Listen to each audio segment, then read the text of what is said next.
California Republican Kevin McCarthy has announced his bid to be the next Speaker of the U.S. House of Representatives. "I am running for Speaker to work with my colleagues and make the case to the American people for conservative principles," McCarthy wrote to his fellow Republican representatives and tweeted to the world on Monday. "We can't ignore the differences that exist, but we can and must heal the divisions in our conference."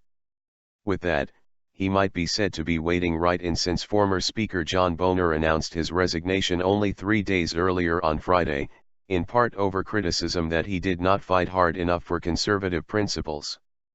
In fact, Boehner was facing a challenge to his leadership from the conservative House Freedom Caucus wing of his own Republican caucus.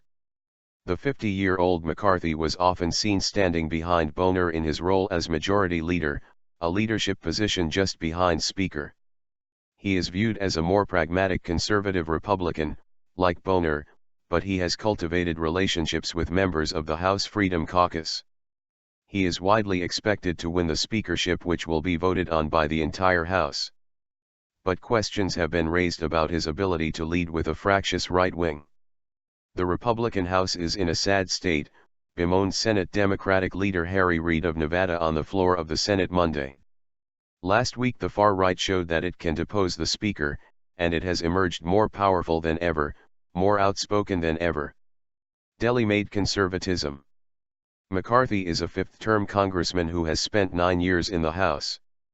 Having grown up in a family of Democrats in Bakersfield, California, at 19 he was attending junior college when he won $5,000 in a lottery and bought a delicatessen.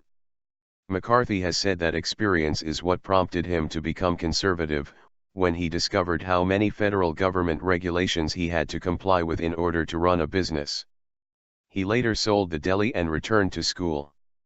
"I am running to be your Speaker because I know that the People's House works best when the leadership you elect listens to members and respects the legislative process," wrote McCarthy, who has a reputation for being a good listener, in his announcement letter. The turmoil in the House comes as a current funding measure for the federal government expires on October 1.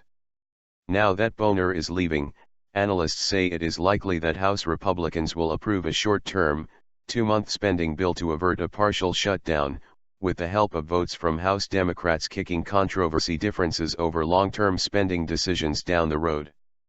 "The House will hold leadership elections in coming days," Senator Reid continued. "I hope they elect some sensible leaders. I am concerned that even those Republican leaders previously inclined to work for compromise have already lost the courage to stand up to the far right when it matters most."